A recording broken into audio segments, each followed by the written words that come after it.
Hola, muy buenas tardes. Antes que nada, les agradecemos su presencia en esta presentación editorial de la Facultad de Filosofía del libro El silencio de Hermes, del filósofo italiano Luciano Nani, el cual pues, nos regocija bastante, entre muchas otras cosas, pues, por lo que algunos de ustedes ya saben. Se trata de la primera traducción al español de este libro de ensayos, lo cual pues, nos congratula en demasía. Mi nombre es Miguel Ángel García, voy a estar fungiendo como moderador y les platico más o menos cómo va a estar el asunto para el tema de los comentarios. Lo primero es que evitamos la cuestión de las semblanzas curriculares porque con las cosas que han hecho estos tres señores y Luciano Nani, pues nos quedamos aquí esta mañana y alguien tiene que ir a jugar fútbol, entonces vamos a omitir esa parte curricular, y porque aparte pues ya también se conoce por acá su trayectoria. Entonces, en atención a ello, por primera parte daría unos comentarios breves respecto a lo que conlleva esta edición para mi editorial Silla Vacía. Posteriormente cederemos el uso de la palabra a Carlos Bustamante para que haga algunos comentarios, después al doctor Carlos Di Pierro y por último pues hablará a quien le tienen que hacer muchas preguntas al final, que es el que sabe cómo está este negocio, que es Hugo Leiva, que fungió como traductor del libro. Ese sería el orden de participación. Y para no alargarme más, pues bueno, reitero que estoy muy contento. Agradezco, aparte de su asistencia también, al doctor Eduardo González Di Pierro por facilitarnos el auditorio. Y pues bueno, les señalaba con antelación que para nosotros en Silla Vacía Editorial este proyecto es muy importante por todo lo que representa. A título personal, desde hacía mucho tiempo que monté la editorial, uno de los tópicos por atender justamente era de llegar a hacer una traducción. Obviamente tenía que buscar a las personas más indicadas para ello en sus casos y pues como suele suceder, una cosa va llevando a la otra y hace alrededor de 3 años Carlos Di Pierro aquí presente me hizo un comentario de estos de pasillo, ¿no? Hay una persona que trabajó con Nani y hay que ver el tema de la traducción y pues sí, adelante, hay que verlo. Y ese hay que verlo duró 3 años hasta el día de hoy aproximadamente. Ese hay que verlo se comenzó a materializar a principios de este año cuando por fin tuvimos una reunión casi formal en la segunda casa de filosofía, que es el Café Lungo. Entonces, si quieren que no se sepa un proyecto, no vayan ahí, porque ahí todo se ventila y si no, el doctor Adam Pando puede dar cuenta de eso. Ok, es la primera casa, rectificamos, de filosofía y después tenemos estas dos. Entonces, pues ahí rápidamente empezó el dinamismo del proyecto. Lo primordial, y es algo que no me cansaré de agradecer, está por esta impresa en los libros y claro que lo quiero reiterar aquí, es el apoyo de Luciano Nani, quien por principio de cuentas accedió que se hiciera la traducción y algo muy importante, no cobró derechos para ello, no está cobrando regalías en ese sentido, justo por algo muy importante que a nosotros nos compete, que es quiere que sus ideas se difundan, quiere que se dialoguen y evidentemente con este tipo de proyectos pues no estamos buscando generar solamente adeptos ni mucho menos, sino nos interesa que esto se difunda, se conozca, se dialogue y pues se traiga al debate contemporáneo. Y en atención a ello, con esta traducción en la editorial se apertura una colección justamente que se llama Estética, Arte y Comunicación, en la cual única y exclusivamente van a estar los libros de Luciano Nani. Como se podrán imaginar, pues tengo al traductor de los siguientes libros aquí a mi izquierda, que es su mismo, y lo vital de este proyecto es que en todo momento se generó un equipo profesional como debe ser para estas cuestiones. ¿Por qué? Porque el mismo Nani en todo momento estuvo supervisando el trabajo muy profesional de Hugo, y no lo digo porque esté aquí a mi lado, sino porque en realidad me sorprendió la minuciosidad en el tratamiento del trabajo. Se los digo como corrector de estilo, como editor, que en todo momento después de esa reunión inicial entablamos el diálogo y estuvimos retroalimentando, justamente tomando como parteaguas dos elementos. El primordial, que es que se trataba de una nueva edición en español, pero el secundario, que al final de cuentas también era muy importante, que pues tenemos que respetar esos postulados que están planteados, esa manera en la que fue escrito hace tiempo el libro, y pues ahí nos conllevó a una serie de dinámicas muy interesantes con Hugo. Para nuestra fortuna ninguna terminó en discusión, siempre lo pudimos solventar a través del diálogo y eso es maravilloso. Y en ese sentido, pues justamente se comienza a vincular más gente, ¿no? Ya que tenemos el proyecto, pues ahora viene la parte importante y donde todo proyecto adolece, es pues gestionarlo y descargar los recursos.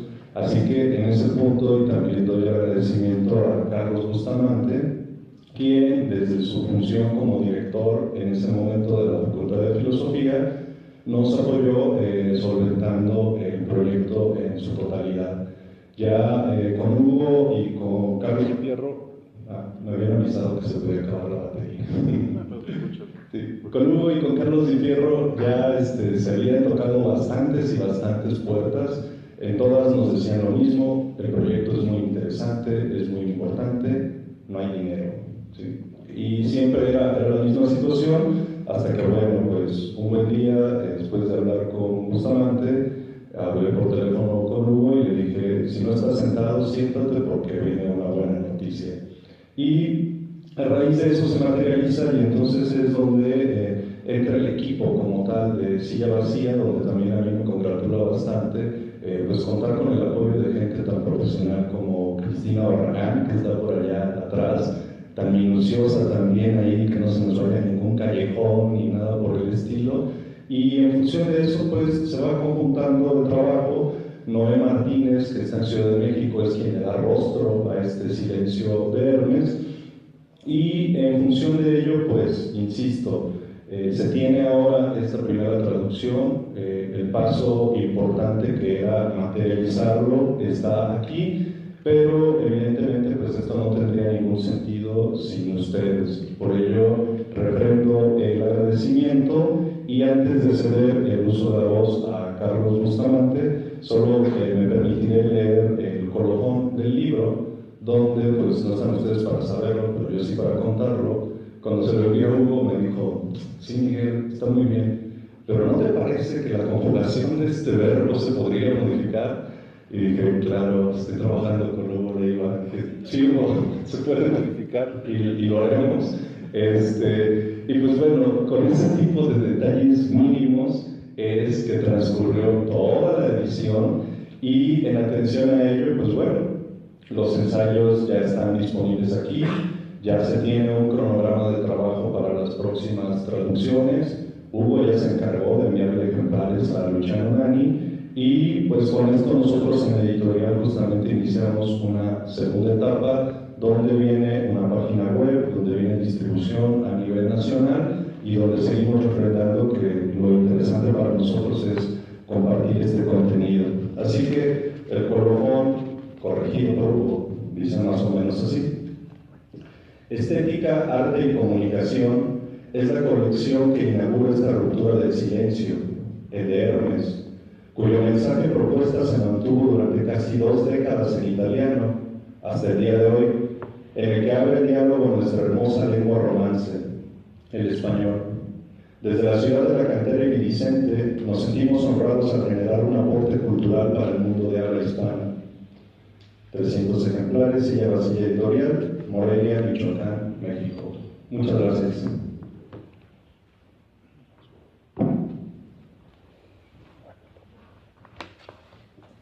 Muchas gracias, Miguel. Muchas gracias al doctor Carlos Di Fierro, que nos acompaña aquí en el auditorio del Instituto de Investigaciones Filosóficas, y desde luego muchísimas gracias al maestro doctor Hugo Leiva, que nos nos ha apoyado con la traducción de El silencio de Hermes. En realidad, las palabras de Miguel son muy generosas.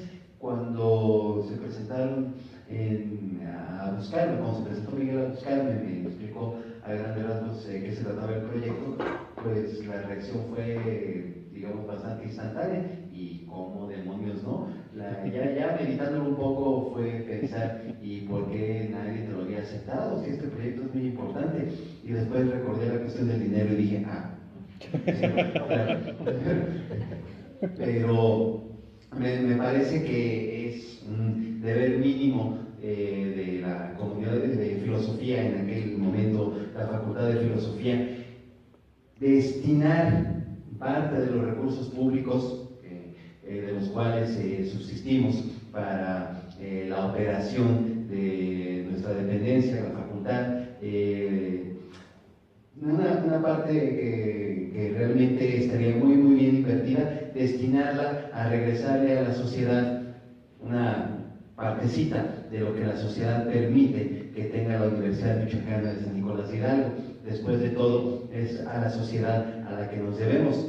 En este caso en particular, pues qué mejor que abrir la puerta en nuestra lengua castellana a un debate que, por lo que alcancé yo a descubrir en estos días, que ha sido una experiencia muy grata poder preparar algunas palabras para esta ocasión, un debate que ya lleva tiempo en Italia, pero que desgraciadamente no se había llegado, pues por una serie de factores, entre otros de manera destacada por la cuestión del idioma.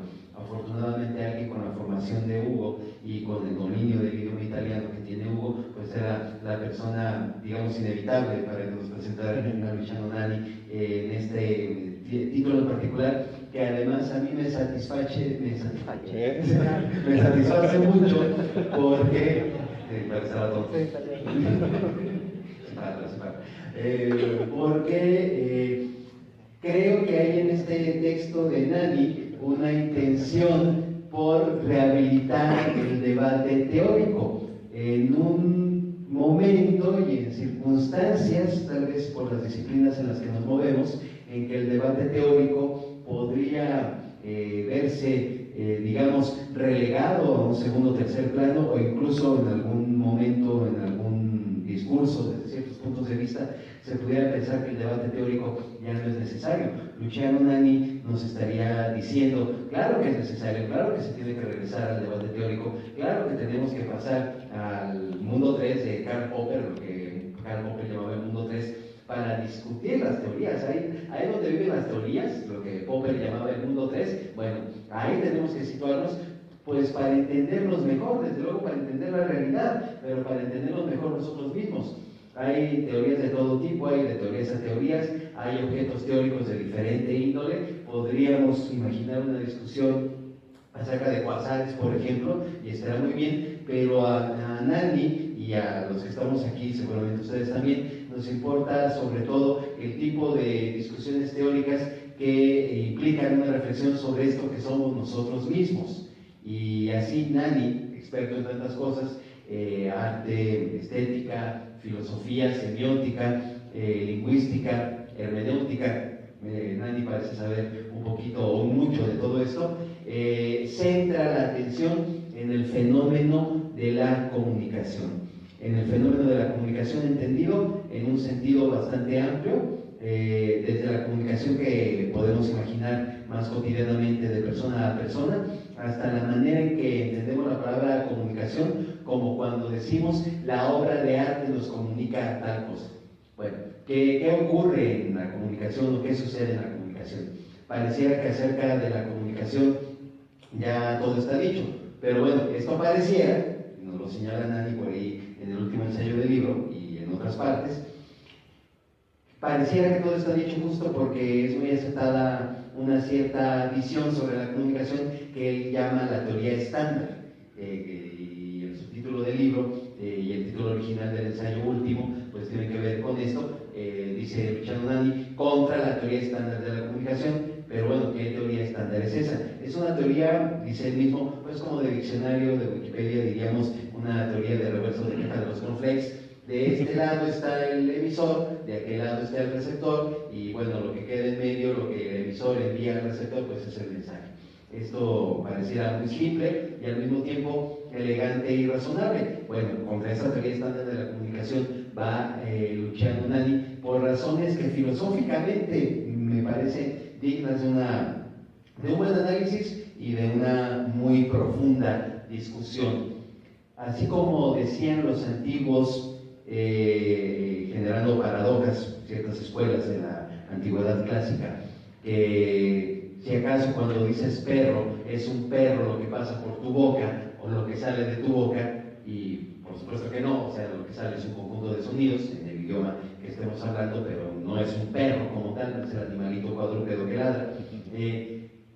La teoría estándar de la comunicación parece olvidar que tampoco sale un concepto de nuestra boca. Esto es, no se envía por parte del emisor un concepto empaquetado, digamos, en el conjunto de sonidos que conforman la palabra perro en castellano o en el idioma que ustedes gusten, para que el concepto viaje junto con el sonido y llegue a la mente del receptor del mensaje. No ocurre esto.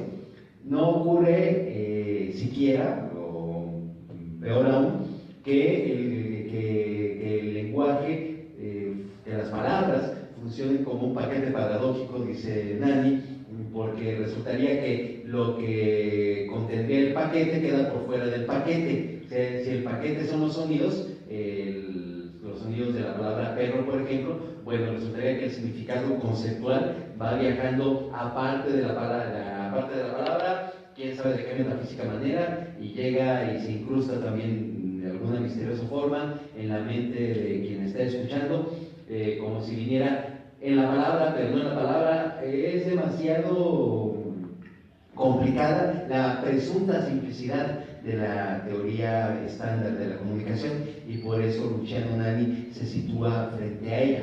Pero se sitúa frente a ella, contra ella. ¿De qué manera? Esto es lo que me parece muy prometedor para discusiones, desde luego, en el ámbito de la teoría estética, en el ámbito, faltaba más, de la teoría de la comunicación, pero también, diría yo, en el ámbito de la filosofía misma, porque hay problemas epistemológicos, ontológicos y desde luego prácticos que estarían involucrados en lo que Nani mismo está discutiendo.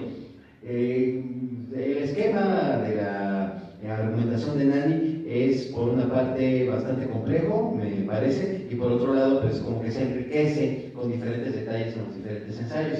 Así que compren el libro, léanlo con cuidado el argumento, traten de ir siguiendo el hilo, que de cualquier manera, a pesar de que los ensayos se escriben por separado, se puede ir detectando a lo largo de todos ellos.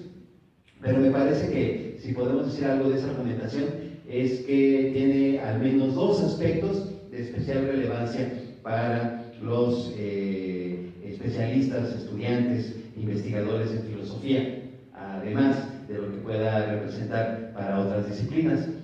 Uno de estos aspectos que a mí me llama mucho la atención y está prácticamente desde la primera página, es que Nani, en su situación de alguien que se presenta como crítico tanto de cierto tipo de tendencias hermenéuticas como de cierto tipo de tendencias en semiótica o en lingüística, siendo crítico de ambos polos de ese espectro que se forma, teniendo a los hermeneutas de un lado y a los semióticos y lingüistas del otro, rehabilita justamente la discusión tanto en torno a la hermenéutica como en torno a la semiótica y a la lingüística. Diríamos coloquialmente que agarra parejo, distribuye el fuego, en el fuego crítico, tanto a unos como a otros, y eso en sí mismo a los estudiantes e investigadores de filosofía, las estudiantes y las investigadoras, nos debería representar ya un motivo de interés, porque en el fondo lo que está en juego es cómo entendemos nuestra propia realidad a través de los fenómenos de la comunicación y mediante el tipo de anteojos que nos proporcionan las perspectivas, sea hermenéuticas, sea semióticas, sea lingüísticas. En el caso particular de la hermenéutica hay algo que creo que deberíamos destacar, especialmente considerando, por ejemplo, un público más joven como el que tenemos afortunadamente ahora, los estudiantes de alguien que los obligó a venir, no sé, pero ya que están aquí, vamos a aprovechar la situación. Han de saber ustedes, jóvenes, que hace unas cuantas décadas ya, aquí mismo en la comunidad de filosofía, la palabra hermenéutica parecía estar en la boca de todos, parecía ser la gran novedad y en algún momento parecía ser la respuesta a todo, o sea, todo tenía que ver con hermenéutica y todo se solucionaba con hermenéutica y con un poco de hermenéutica en tu vida, bueno, no sé. Creo que después de unos cuantos años estamos como de vuelta de esa especie de auge que al menos aquí en México y en particular aquí en Morelia se experimentó respecto a la hermenéutica. Y me parece bien porque ahora lo podemos ver con un poco de distancia crítica. La hermenéutica corre el riesgo de envolverse en su propia secularidad y quitarse legitimidad justamente por asumirse como hermenéutica. Si cualquier interpretación llega a considerarse válida, ¿cómo sé, esto parece trivial pero créanme que no lo es, cómo sé que mi interpretación que estoy proponiendo sobre X, lo que ustedes quieran, Romeo y Julieta por ejemplo, es mejor que la interpretación que me ofrezca alguien más, Laura o Miguel o quien ustedes quieran? En pocas palabras, como por qué me pongo a discutir mi interpretación con alguien más si las interpretaciones son interpretaciones. ¿Me explico? Es como si Nietzsche tuviera razón literalmente en aquello de no hay hechos, solo interpretaciones, y entonces no tuviéramos ningún anclaje en algo parecido a la realidad como para distinguir entre interpretaciones mejores y peores. Nani, de una forma bastante interesante y al mismo tiempo con elegancia teórica, nos recuerda que el hecho de que la hermenéutica habla de la interpretación no tiene absolutamente nada que ver con que no se pueda describir cómo es que se da la interpretación. Y pasarnos al terreno de la descripción ya nos da algunas seguridades que la pura interpretación por sí misma podría no darnos. Esto significa, en muy pocas palabras, si yo puedo describir cómo es que ocurre la interpretación, entonces puedo tal vez situarme en algún punto de vista teórico respecto a esta misma descripción, incluyo esta descripción en mi teoría y puedo yo decir la interpretación es esto y esto.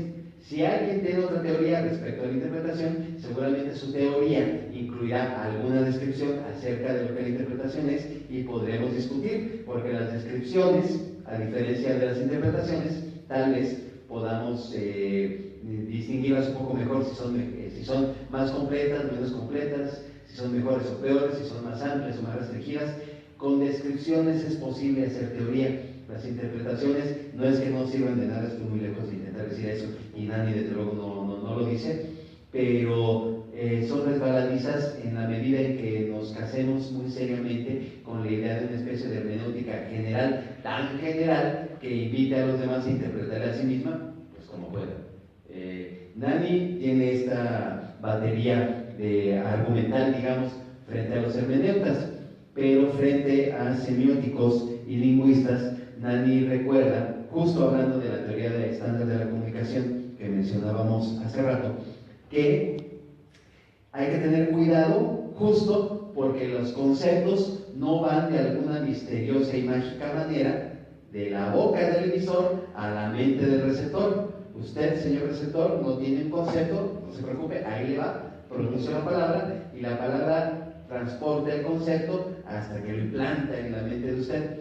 No es eso lo que pasa, pero tampoco podemos, digamos, aceptar completamente soluciones que se derivarían tal vez de Saussure, aunque en última instancia, y eso sí lo dice Nani como una especie de broma, suena más bien como a Averroes hablando del entendimiento agente, como si flotara sobre nuestras cabezas una especie de instancia de significados, medio metafísica, medio fantasmagórica, de la cual, como en un triángulo gaussiano de Charles Peirce, entre el emisor y el receptor, por fortuna ya arriba estuviera una instancia legitimadora que sería la que permitiría entender los conceptos, aunque acá abajo, entre esta primeridad y esta segundidad, lo que esté teniendo lugar es un intercambio de señales. Por fortuna ya arriba están los significados y bueno, no funciona tampoco así. De una manera mucho más terrenal, sugerente, bastante sugerente, al menos como para discutirlo.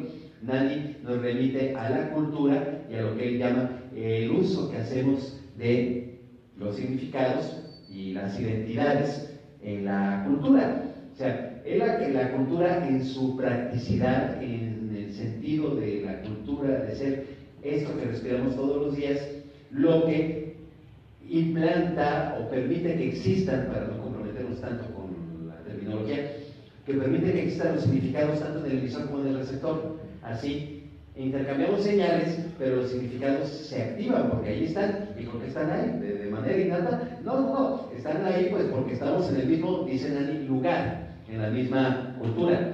Entonces, significados, todos los de por aquí tenemos o habitamos una cultura similar, los significados son parecidos pues porque los respiramos, los adquirimos desde que habitamos este lugar cultural. No tenemos que recurrir a alguna teoría mágica de la transportación del concepto en la palabra, pero ni siquiera a una instancia, digamos, ajena al fenómeno de la comunicación o por encima del fenómeno de la comunicación, como una nube de significados de la cual bajemos a nuestras mentes el significado que necesitamos. No hace falta recurrir a eso. Bueno, al margen de que Nani pueda tener la razón en todo o en parte, lo que me parece muy sugerente, y con esto voy cerrando, es de nueva cuenta la rehabilitación de la teoría y la rehabilitación de la discusión teórica. Si somos especialistas, por ejemplo, en historia del arte, en comunicación, en alguna otra disciplina, porque todas las disciplinas de las humanidades tarde o temprano tocan la teoría de la comunicación, somos filósofos, no se diga, tenemos aquí un ámbito de discusión frente al cual podemos pensar y volver a pensar en ese momento del silencio de Hermes, como dice el título del libro, en ese momento en que todo el mundo medio se queda callado porque como que ya no sabe qué está pasando. Tenemos la oportunidad de repensar desde qué teoría podemos apreciar mejor estas realidades en las que nos desenvolvemos. La teoría está para eso, de un cierto desprecio legítimo, pero que quieren que les diga un tanto inmaduro hacia lo teórico, se puede quedar ahí hasta los 50, 60 años y seguir diciendo lo que sea que signifique, que hay que pasar de la teoría a la práctica, lo que sea que signifique, cuando en realidad la teoría está puesta para esclarecer nuestras propias vidas y nuestras propias realidades. Creo que el compromiso no solo institucional, sino social de la comunidad de filosofía, en nuestro caso pues tocó que fuese la facultad para este libro, al cual damos la bienvenida con todo gusto, es este compromiso con esta sociedad que le da vida y sustento y razón de ser en la universidad para que los jóvenes se formen en ella, nos impulsa a buscar justamente cómo arrojar un poquito más de luz y entender mejor lo que pasa con todos y todas, con cada uno de nosotros en estas realidades. Bienvenido pues el libro, un honor, es un gusto, pero sobre todo un honor ver que aparece aquí el emblema de la Facultad de Filosofía junto al escudo de la Universidad de Michoacán de San Nicolás Hidalgo, teniendo la primicia de la obra de Luciano Nani en nuestra lengua castellana para abrir la discusión también de este lado del planeta. Muchas gracias Hugo, muchas felicidades, muchas gracias doctor Carlos por el acompañamiento, muchas gracias Miguel por tus locuras que se concretan de estas maneras. Muchas gracias, gracias.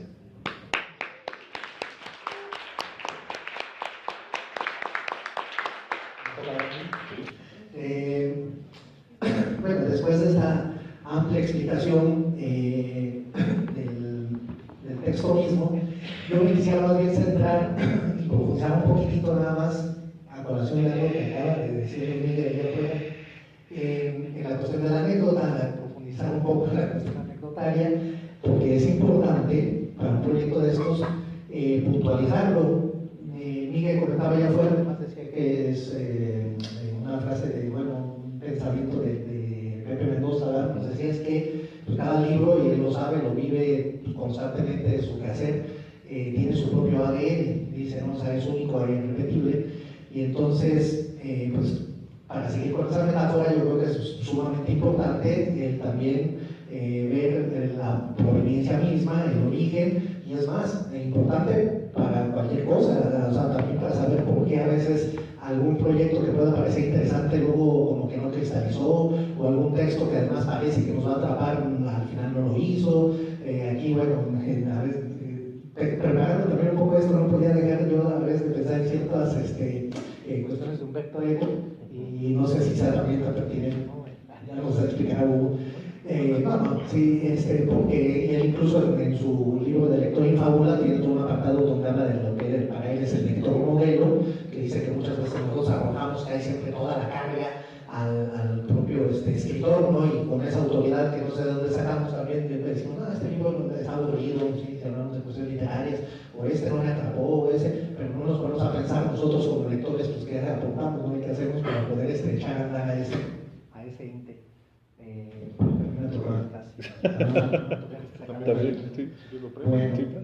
A ver si todavía para que me saquen. Bueno,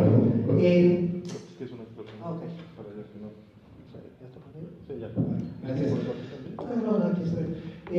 Entonces, la cuestión lectoral es sumamente importante. Aquí yo creo que y va a ser inevitable que lo comente, la relación pues, con Hugo, ¿no? Yo estoy de verdad, a lo mejor no lo parece, pero de verdad que no quepo de gusto de haber llegado a este momento, de estar aquí, lo saben mis compañeros, de verdad, y como bien lo dijo Miguel, y que no me da ninguna vergüenza externarlo, que sí fue un proyecto que nace, digamos, en su idea primigenia desde hace 3 años, pero, y que empieza a cristalizarse hace 1, pero esos 2 años, no, yo creo que ya mejor les sigo así, ¿no? A ver, esos 2 años de Inter, la verdad, fueron a lo mexicano, o sea, de que a ver cuánto, o sea, no hubo una razón así que digamos, ay, no se podía, no, en realidad, por una razón u otra no nos reuníamos, ya nos veíamos con Hugo, y así igualito, que les digo, como son los mexicanos, a ver cuándo van a la casa, ¿no? O sea, saben que eso es lo mismo que decir nunca, ¿no? O sea, sí, a ver cuándo nos vemos, a ver cuándo hacemos algo,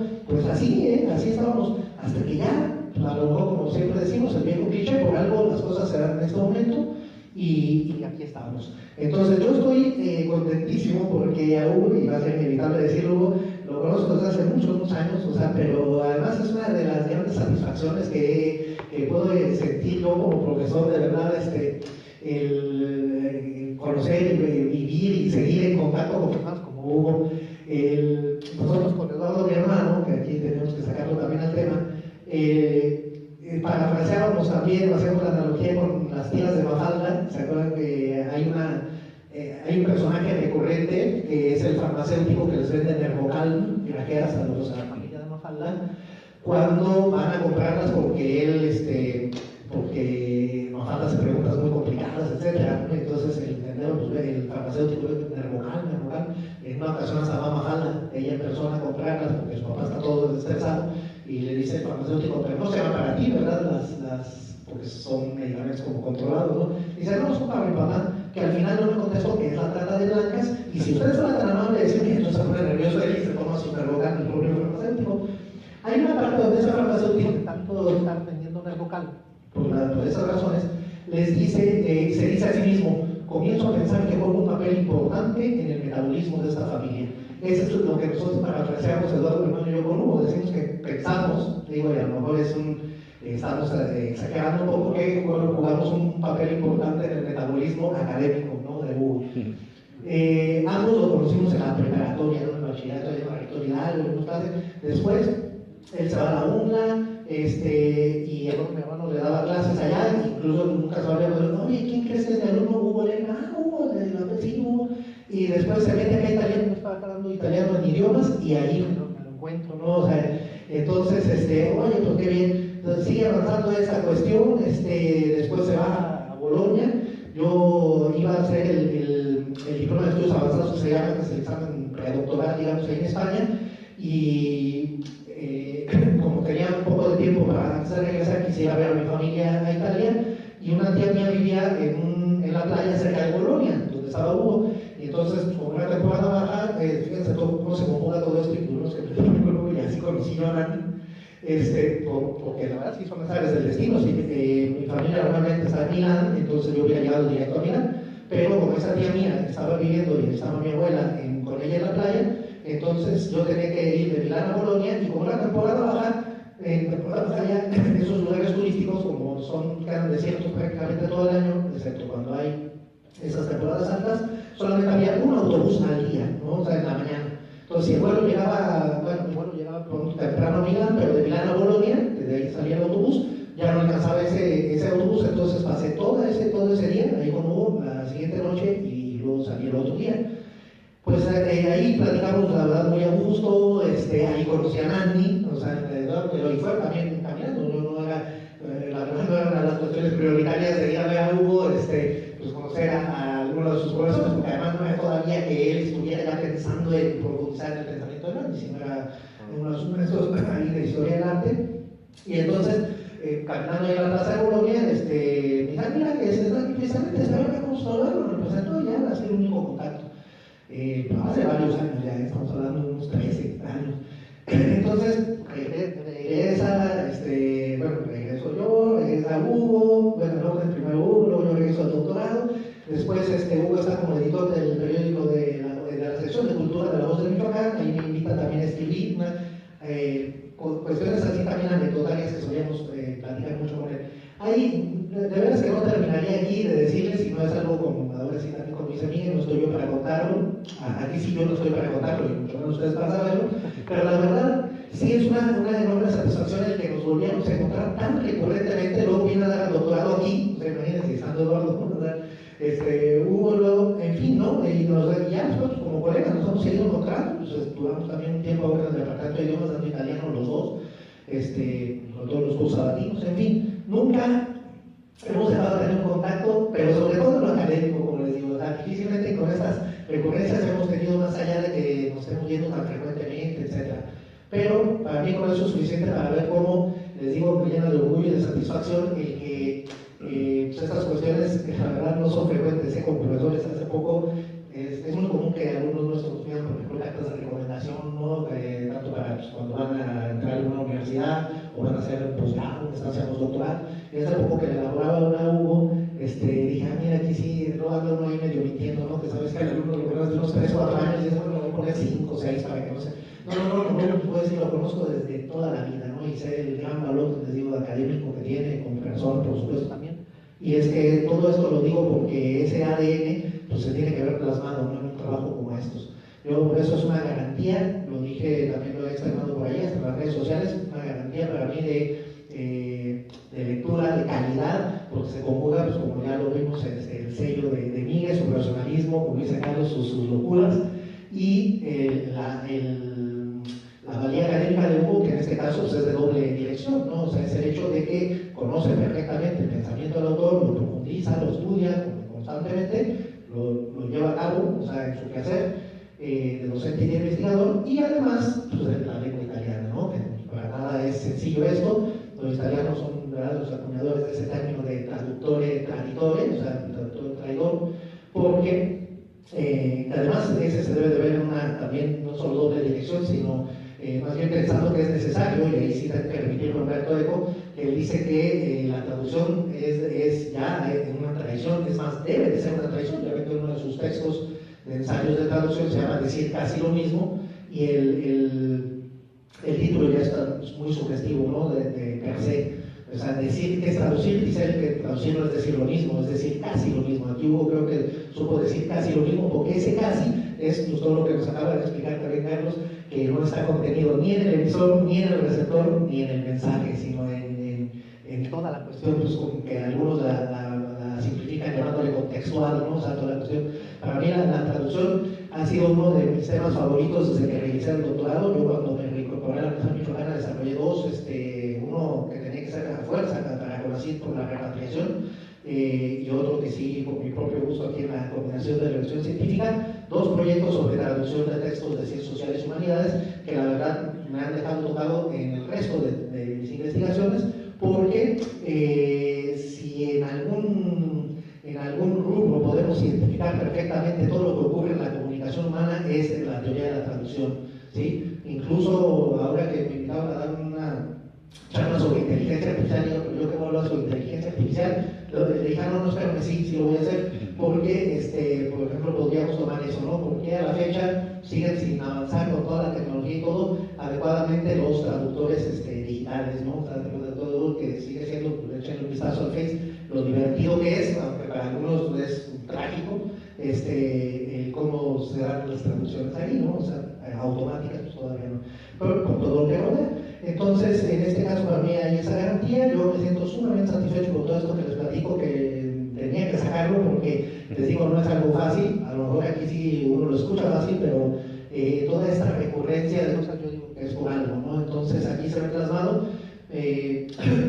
también me siento obligado a agradecer muchísimo, es más, toda esta participación, porque por razones también un poco de tiempo no pude todavía echar un vistazo con mayor profundidad, sobre todo en algo que me interesa a mí mucho más, que es en eso, ¿no? En lo académico, de ver cuáles estrategias usó Hugo, que seguramente habrá oportunidad de que lo profundicemos eso sin falta, y me interesa muchísimo cómo se sintió en ese paso, cómo lo hizo, incluso hasta cuestiones más técnicas, ¿no? De cuánto tiempo le dedicaba al día a hacer de traducción. Una cosa de estas es una labor titánica, de verdad, como les adelantaba Miguel, lo sabemos.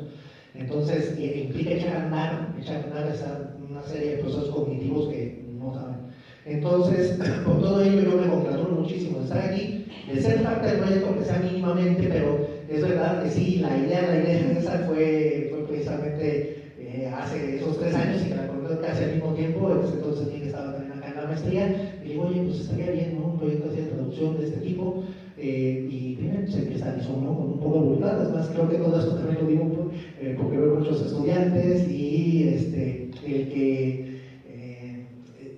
siempre hay una vía, ¿no? Hay una vía que a veces parece que en lo académico, por ejemplo, incluso yo lo restringiría a una investigación de sus tesis o algún trabajo que van a presentar, que parece que de repente se enrolla y la cosa, y no hay por dónde salir, y te regresas o quieres cambiar alguna cuestión ahí teórica, sí, no recuerden alguna en particular, pero sí siempre hay alguna manera de salir, siempre echándole pues ahí más o menos qué hablo de dónde estamos parados, qué es lo que queremos hacer, etc.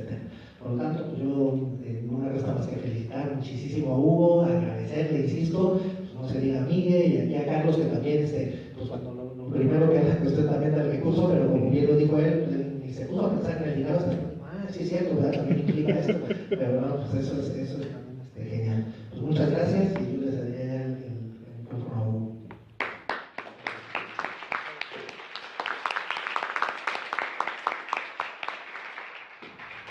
Sí. Bueno, me escuchan bien ahí, me parece. Bueno, pues, wow, ¿cómo comenzar?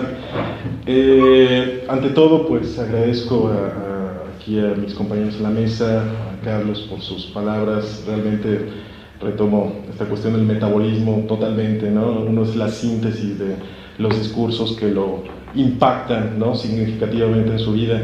Y pues justamente haciendo este recuento de cómo nos conocimos con Carlos, pues él me dio clase de gramática española precisamente en la prepa, y a partir de ahí, pues como él dice, ¿no? Tenemos esta sospechosa concatenación mística, ¿no? A través de los años, perdón, y que pues yo contentísimo de gozar de su compañía, de su amistad, de su colaboración, y la verdad es que pues le debo tanto como pues a todos mis maestros, unos en mayor o menor medida. Y bueno, justamente hablando de esta metabolización, pues qué decir de Luciano Nanni, ¿no? Mi profesor en Bolonia, mi asesor de tesis, pues mi mentor, ¿no? En tantos aspectos. Regresando al ámbito de los agradecimientos preliminares en esta cuestión de la edición aquí en la mesa, Carlos Bustamante, no nos conocemos apenas, justamente a partir de este proyecto pues se dio este primer contacto, pero caray, o sea, si no hubiera sido por justamente su visión y su decisión y su consideración a partir de estas ideas, de este proyecto, pues no estaríamos aquí. Así de simple, ¿no? Muchas veces uno dice, pasó esto y es gracias a eso que estoy aquí, ¿no? No pasó, pues pudo haber habido muchos otros factores que uno creería que tendrían más o menos peso, pero a la larga la mano de Carlos Bustamante fue determinante para que pudiéramos llevar a buen puerto este proyecto. Muchas gracias, Carlos. Y bueno, pues Miguel, ¿no? Wow, o sea, me acuerdo justamente esta reunión que tuvimos en el Café Lungo, ¿no? Cuando finalmente nos conocimos, ¿no? Ya después de justamente estos 3 años de remandar la cuestión. Y wow, ya desde la primera sesión, yo ya, o sea, ya después de estar familiarizado con la dificultad de este tipo de, pues de llevar a cabo estas empresas, ¿no? estos proyectos, pues yo decía, bueno, igual me informo, ¿no? Cómo es el proceso, o sea, sé de entrada que es difícil, sobre todo por la cuestión económica, pero pues necesito que alguien también me dé la guía, ¿no? Porque yo la ruta crítica para, pues no sé, bajar un apoyo, tener esta incidencia, construir algo, ejecutarlo, realmente no la tengo porque en estos años realmente he estado totalmente sumergido pues en la cuestión del trabajo cotidiano, de la docencia. Sabemos que pues las horas, ¿no?, que tiene uno que dar al semestre y demás pues tienen que ser tales, y realmente se vuelve como que el cuarto en el que vive uno, ¿no?, cotidianamente, y es difícil salirse de él para encontrar otras perspectivas, para desarrollar de hecho los propios intereses y las propias necesidades académicas. Y en ese momento, wow, la conversación con Miguel pues me abrió todo un panorama, además de que lo vi súper pragmático, ¿no? Alguien que sabía de su oficio, alguien que de inmediato me dijo, mira, para hacer esto se debe hacer esto y esto en tal orden, ¿no? Y la verdad es que con esa seguridad, esa vitalidad, porque, pues bueno, quien conoce a Miguel sabe que es una persona comprometida con lo que hace, que incluso te contagia con este impulso que a mí, de hecho, alguna vez me faltó. O sea, yo igual, ya con estas marejadas, así de venir del mar de la incertidumbre, ¿no?, respecto a si se va a concretar o no, yo a veces decía, pues ya, no, igual, pero Miguel estaba ahí siempre ahí, y me decía, es lo que está pasando, es lo que podemos hacer, bla, bla, bla. Y bueno, pues por esta conjunción de factores de la que hablaba anteriormente, pues afortunadamente, gracias a las personas que están aquí, que nos apoyaron directamente, pues estamos presentando esta edición. Y bueno, pues ya entrando en el mérito de la experiencia de haber traducido este libro, pues bueno, Luciano Nanni es una figura realmente importante para la generación, bueno, varias generaciones de estudiantes que han estado en Bolonia. Hay de hecho un grupo en Facebook, alumnos de Luciano Nanni, ¿no? Y ver ahí, también estoy yo obviamente, y ver ahí los testimonios, ¿no?, de cómo es que a lo largo de los años, pues sus teorías, sus enseñanzas han impactado pues en todo momento en la construcción de nuestros signos, ¿no?, de nuestra relación con el mundo, y a partir de distintas perspectivas, plataformas, trabajos, ¿no? Yo veo exalumnos pues que son críticos de arte, profesores obviamente, artistas, ¿no?, todos aquellos relacionados con este mundo, pero también exalumnos policías, por ejemplo, ¿no?, que lo han invitado, oye, por favor, danos una plática porque necesitamos hablar de este concepto de sujeto funcional, ¿no?, de lo que veamos en las clases. Seguramente dicen algo, bueno, ¿qué quieres que vaya a hablar acá en policía, no? Yo, sabes que yo trabajo estética, semiótica. No, usted va a encontrar algo, ¿no?, que seguramente nos podrá decir. Y sí, curiosamente lo menciona, de hecho, esta anécdota en alguno de sus ensayos, pues de ahí han surgido también textos muy importantes y experiencias como la de esta conferencia en la Academia de Policía que han sido memorables, ¿no? La impronta de Luciano Nanni en la Universidad de Bolonia, bueno, debo decir yo pues que conozco también esta impronta pues en el tiempo que estuve ahí. Yo estuve en Bolonia 5 años, básicamente, estudié ahí la maestría, bueno, en ese entonces se llamaba Escuela de Especialización in Beni Culturali, en Historia del Arte, ¿no?, y ahora se llama Especialización in Beni Culturali, es decir, en bienes culturales, algo más cargado hacia la preservación, ¿no?, del patrimonio, y el trabajo de la llamada Sobreintendencia de Beni Cultural, que es algo así como aquí el Conaculta, INBA, algo por el estilo, ¿no? Entonces, la escuela de especialización pues tenía más ha tenido siempre esta como que perspectiva de formar a personas relacionadas pues con el patrimonio, con la difusión cultural, el impulso artístico.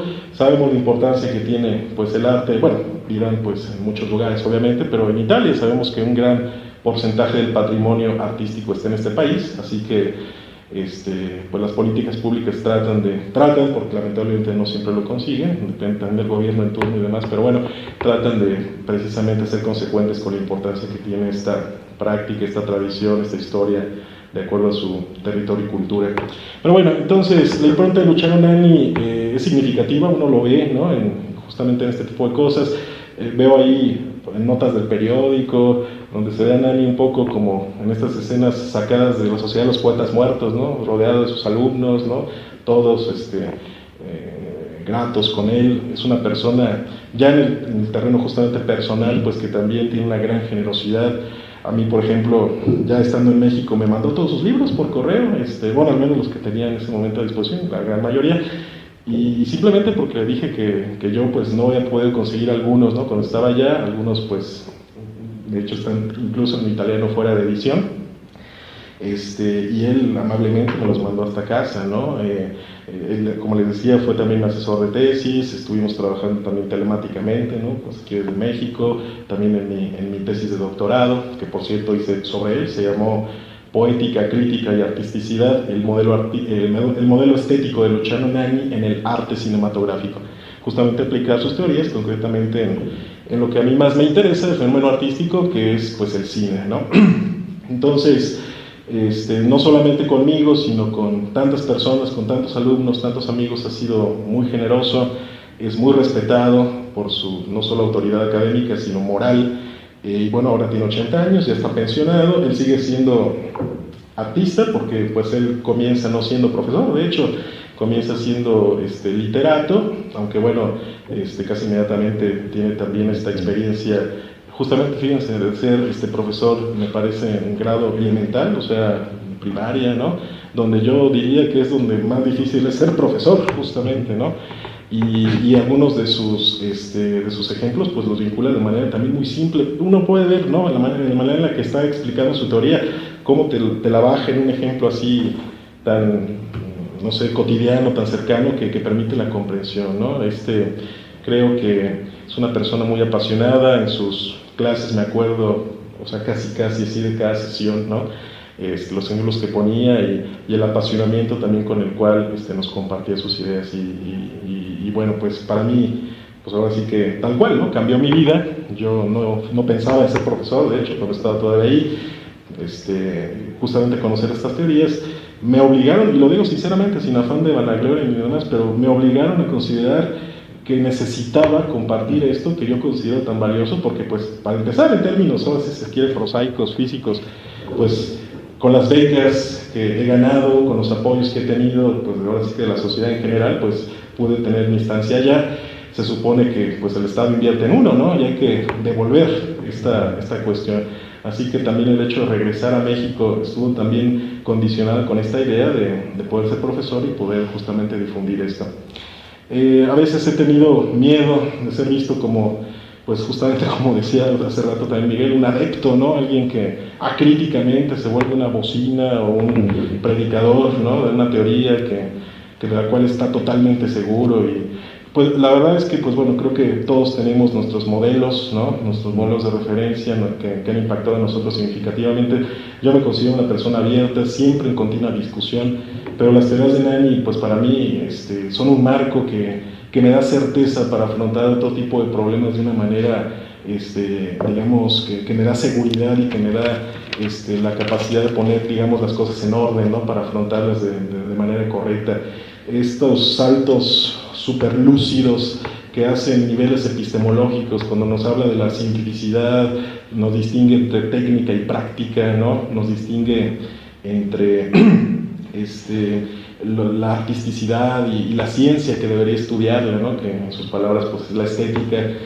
Son pues obviamente problemas enormes, ¿no? De los cuales he escrito muchísimo a lo largo de los siglos y que a veces uno se siente totalmente inseguro. Caray, pues ahora sí que ¿qué voy a decir yo ante esta enorme tradición de debate donde pues obviamente ante el tema ¿qué es el arte? O ¿qué es la estética? ¿Qué es la ciencia? Pues nadie puede decir que ha puesto la última palabra, ¿no? O la última piedra.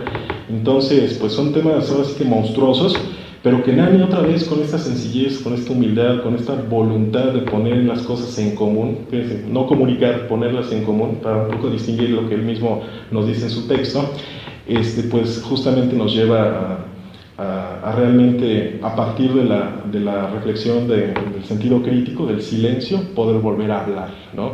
Pero con una habla más consciente, más patrona de sí misma, en el sentido de ser verdaderamente libre, ¿no? A partir del conocimiento, la conciencia de desde dónde se está moviendo uno.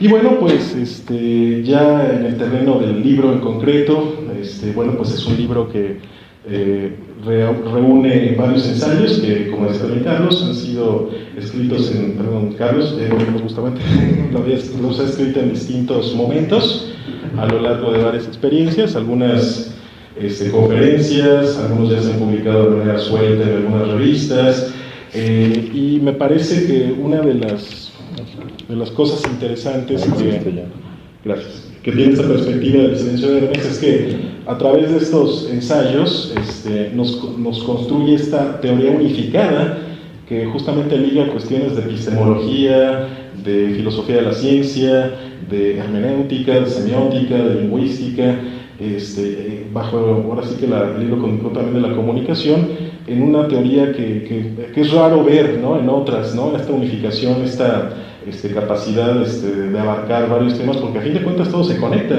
Ahora sí que es inevitable hacer las cuentas con uno queriendo tratar el otro, ¿no? Y a partir de algunos incluso ejemplos recurrentes que el mismo Nani usa, cita mucho concretamente ciertas citaciones de Saussure, de Heisenberg, por ejemplo, y luego también estas personas que cita también, que son muy distintas aparentemente entre sí, un físico, luego habla también de un lingüista, habla también de otras tradiciones teóricas, pero que justamente nos llevan a la misma conclusión, ¿no? Creo que esta visión en conjunto de proponer una teoría unificada es para mí una de las grandes fortalezas del libro, porque alguien dirá, bueno, pues sí, ya entrando en el mérito de la cuestión de cada una de estas disciplinas o cuestiones, pues ahora sí que hay muchas posturas, ¿no?, como es justo que sea, pero, a ver, unificar estas posturas y argumentarlas en una arquitectura general que haga las cuentas con todo esto, pues no es empresa fácil.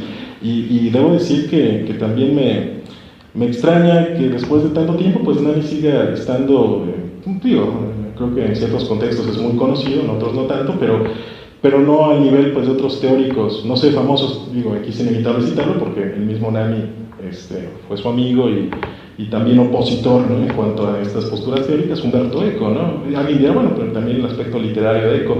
Pues sí, es cierto, ya después del Nombre de la Rosa, el triunfo que tuvo con esta obra, pues sí se mediatizó, pero pues sí, tengo un poco de, no amargura obviamente, sino un poco de desazón de ver que pues Nani es menos conocido que Eco, siendo que pues me parece que explica las cuestiones mucho mejor que él, de manera más profunda y sin caer pues a juicio nuestro, mío y de él, pues en estos errores metafísicos, ¿no?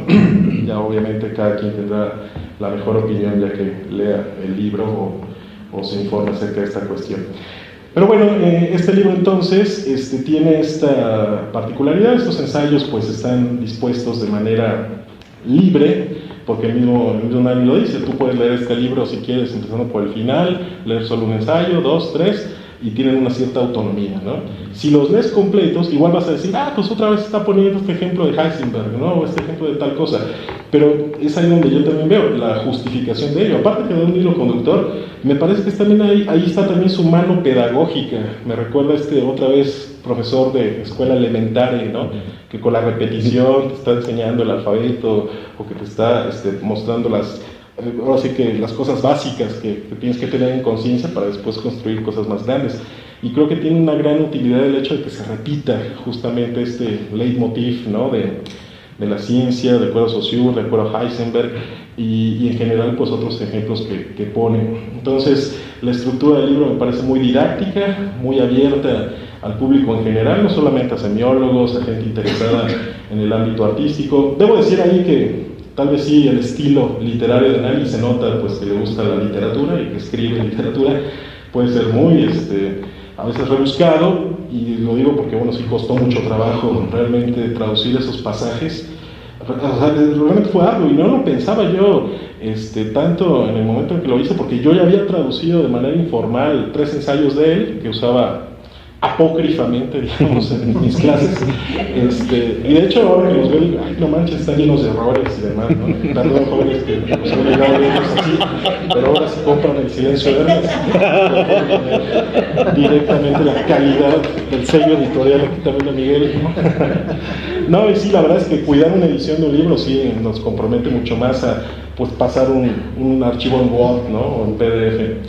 Pero bueno, ya había yo intentado estas traducciones en algunos ensayos para mí clave, y decía, bueno, pues no estuvo tan difícil, ¿no? Ahí lo hice y demás, aunque ya viendo en retrospectiva digo, pues caray, está lleno de cuestiones que deben ser corregidas. Pero bueno, ahora que me puse a hacer todo este libro completo y querer realmente al mismo tiempo respetar el estilo, la esencia, que se encarga en términos metafísicos, pues del estilo del autor, también haciendo las cuentas, como lo que decía también ahorita Carlos, ¿no? Con la intentio lectoris y con esta la cuestión también de la lengua target, como se le llama, ¿no? En español. Y obviamente sabemos todos que hay palabras intraducibles, expresiones, ¿no? Que más o menos se asemejan, pero cuando se trata también de hacer cuentas con el estilo, con la sintaxis, con la forma de redacción de párrafos enormes, ¿no? Como tiene también a veces este libro, sí es algo que puede ser complicado, ¿no? Pero aún así disfruté cada momento de esta traducción, lo veía incluso, perdón, por ahí sí un poco la vanagloria, pero como una misión,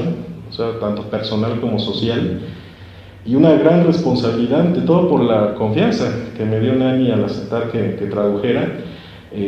Para mí no fue algo para nada simple en el sentido de algo ligero, que él haya aceptado. Para mí fue un reto y una obligación y una necesidad de repagar de alguna manera mínima, porque pues ahora sí que lo importante es aquí el contenido, no mi traducción, pero bueno, o sea, todo aquello que aprendí, todo aquello que realmente fue tan significativo para mi visión del mundo. Y bueno, pues no me queda solo que esperar que, más allá de que estemos de acuerdo o no con estas teorías, pues ejerza el mismo grado de significación también para quien lo lee, ¿no? A través de mí que pude traducirlo, que tuve este privilegio y este honor.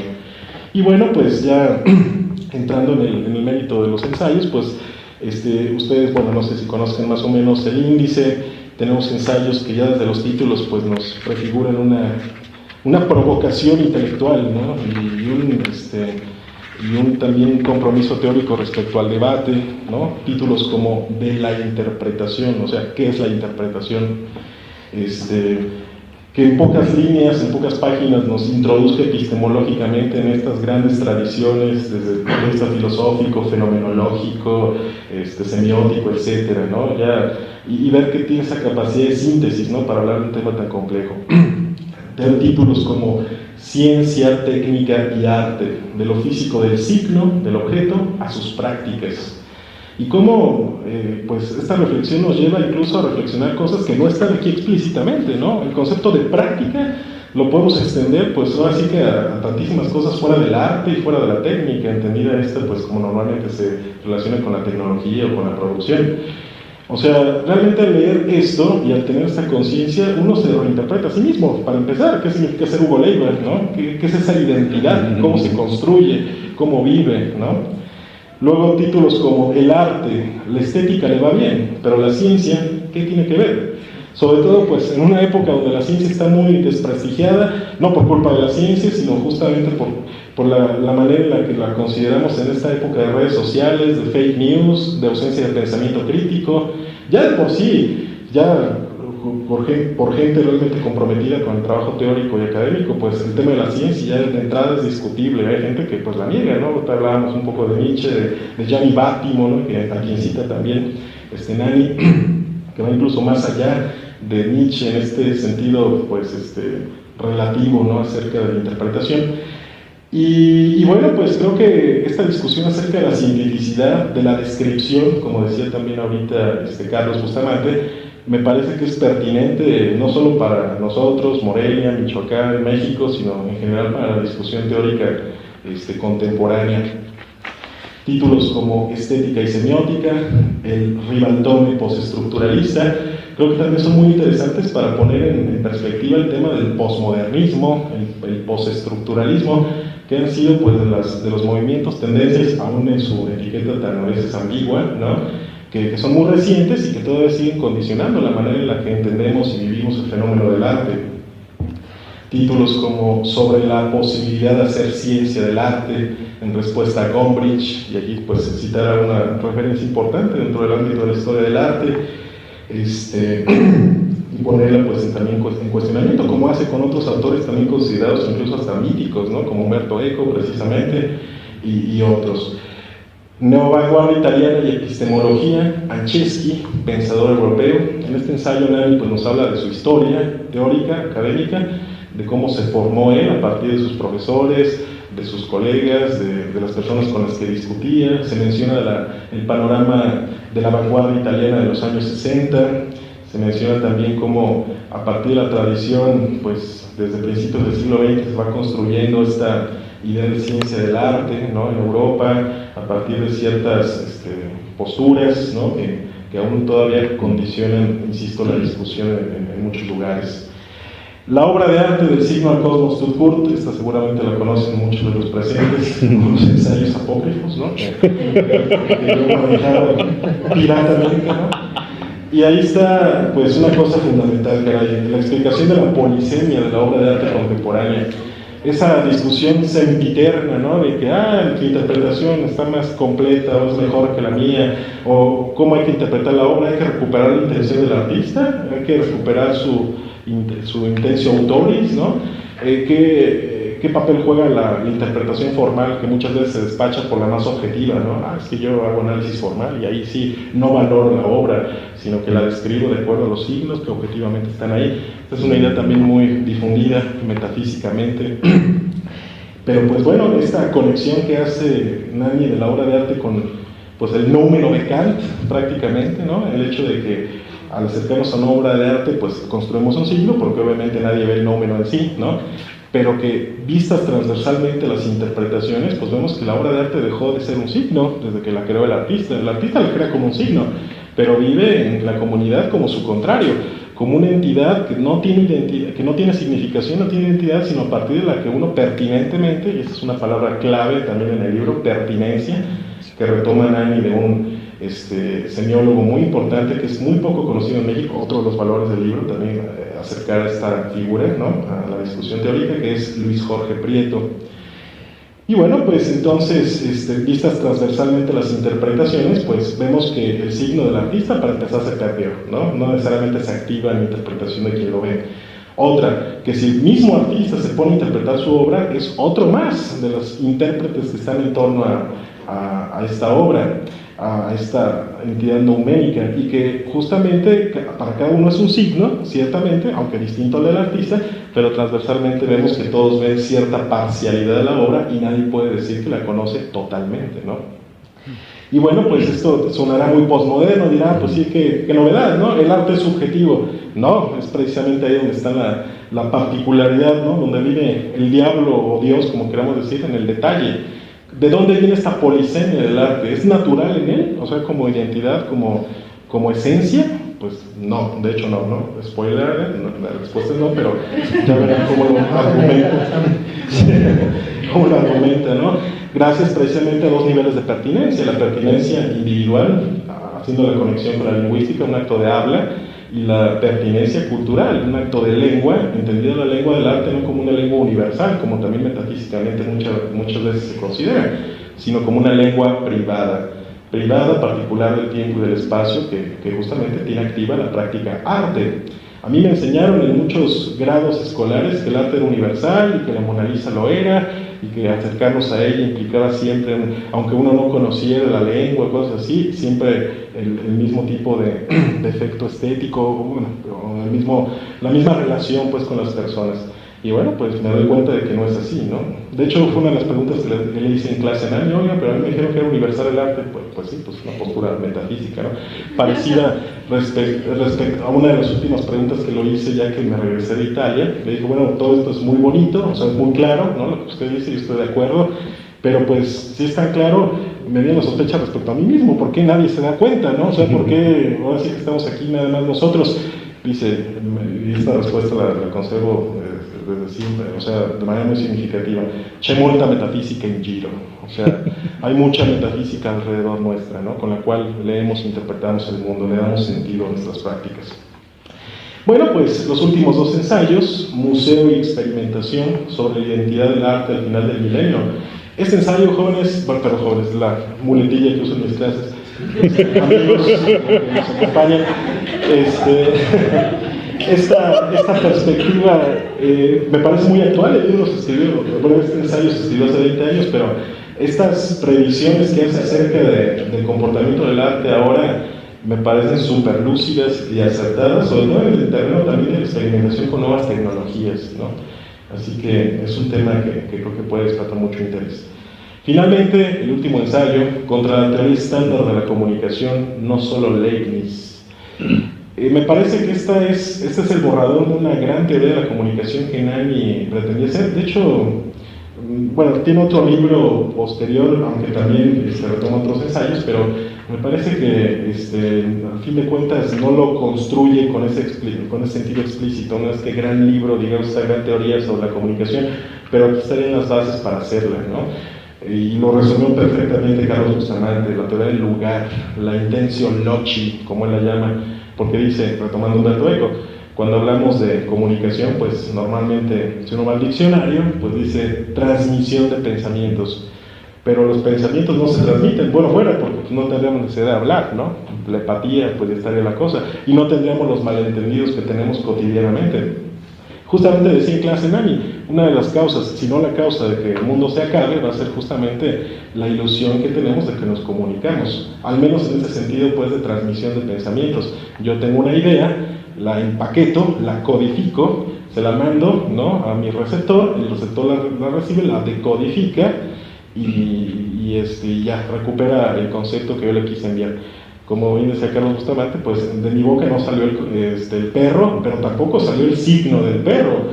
Se va a construir en la mente del intérprete a partir de los códigos que él tiene, pero no nada más estructurales, que es ahí otra de las distinciones que marcan a mí de manera muy puntual. Hay código y código. Está el código estructural y está el código pragmático, el código cultural, que precisamente hace que las cosas vayan cambiando, aun cuando al parecer la palabra o el significante se refiere a lo mismo. Y alguien podrá decir, bueno, sí, pero el lenguaje es polisémico, sabemos, ¿no?, que las acepciones, la importancia del contexto, otra vez también lo que decía Carlos González respecto a esta respuesta simplística muchas veces de que sí, ok, es contextual la cosa. Bueno, pero ¿cómo funciona? ¿Qué tipos de contexto hay? ¿Y de qué manera esta praxis de lo cultural, de lo colectivo, pues se manifiesta también en lo individual? Y me gusta mucho, digo, no, obviamente no voy ahorita a clavarme tanto en la cuestión, ustedes leanla, pero al final, pues Nani dice, pues tenía razón el viejo Hegel, ¿no?, el viejo idealismo. Es, a fin de cuentas, el espíritu el que se comunica consigo mismo. Nosotros somos signos de él, y nuestras necesidades e intenciones al comunicarnos están mediadas por el lugar en el que estamos. La otra persona, antes de que le digamos las cosas, ya las conoce, si es que podemos tener la pretensión de compartirlas. Y esto hace que pues tengamos siempre, necesitemos, a mi juicio, tener siempre en mente que la condición del lugar, de la cultura, del a priori, pues modela nuestras necesidades, voluntades y capacidades de poner en juego a nosotros mismos y a las personas que nos rodean. Y nos invita, pues, a una cosa súper necesaria: no dar por descontado nada, no dar por descontado y de manera egoísta delegar la responsabilidad de que me entiendan a los otros, siendo que, pues, a fin de cuentas es siempre un juego de ver si realmente podemos encontrarnos en nuestras soledades perennes, ¿no? Y a través del lenguaje, esta cosa tan chafa, esta cosa de emitir sonidos, ¿no?, y que el otro los escuche. Vean cómo estamos en el ámbito de lo analógico, ¿no?, en términos ahora que hablemos de cuestión digital y demás, ¿no?, es algo tan mecanicista, tan rudimentario, y es, a fin de cuentas, una de las pocas herramientas, ¿no?, la lengua natural que tenemos un poco para compartirnos, ¿no? Y bueno, pues creo que ser conscientes de cómo funciona la cosa y qué alcances y desventajas y limitantes tiene esto, pues precisamente guardar silencio un poco, reflexionar acerca de cómo es que comunico o no comunico a partir del lugar en el que estoy, para volver a hablar ahora pues con la cognición, el conocimiento, la conciencia, que me dará la libertad precisamente de a través de esta conciencia de mi propio ser y de mi propio estar en el mundo, pues construir la vida que tengo la fortuna de vivir, ¿no? Y bueno, pues esta me parece que es uno de los ensayos que recapitula todo de manera más contundente, y bueno, pues es esta la obra. Nosotros pues señalamos al final del libro ya los próximos títulos de la colección. Este es un salto de fe, ¿no? Esperemos que realmente se consolide. Tenemos el siguiente título, que es De la poética, cómo nace y vive una obra de arte. Luego el tercero, Tesis de estética, a Humberto Eco en forma de respuesta. Es un libro muy, muy interesante en el que Nani le responde así textualmente a Eco sobre todas estas posturas de uno de sus últimos libros, al menos al respecto, los límites de la interpretación. Y así va línea por línea, ¿no? Haciendo este diálogo. Nani, basado en una conferencia donde se habían enfrentado previamente justamente en esta discrepancia que tienen respecto a justamente los límites de la interpretación. ¿Cuáles son? ¿La estructura o más bien la relación pertinente pragmática que precisamente se establece en una situación? Entonces, pues estos son, me parece que está otro después de, sí, por una nueva semiología del arte. Este es el cuarto título que esperaríamos que podamos editar, continuando con estas traducciones, y de ahí pues faltarían todavía unos 4 o 5 que tenemos anunciados también en la sinopsis de la semblanza del autor. Y bueno, pues este es un proyecto pues de largo alcance, ahora sí que de fondo, ¿no? En cuanto a carrera. Esperemos que estemos a la altura, hablo por mí, ¿no? De poder continuar precisamente siendo lo más pertinentes posible justamente a las expectativas de una obra de esta naturaleza. Obviamente, pues en el primer paso he tenido personas formidables. Y bueno, pues yo no agregaría más. Me gustaría igual si hay alguna pregunta, intervención de parte de los asistentes. Les agradezco muchísimo, en serio, lo aprecio que hayan podido venir aquí y agradezco nuevamente a la mesa.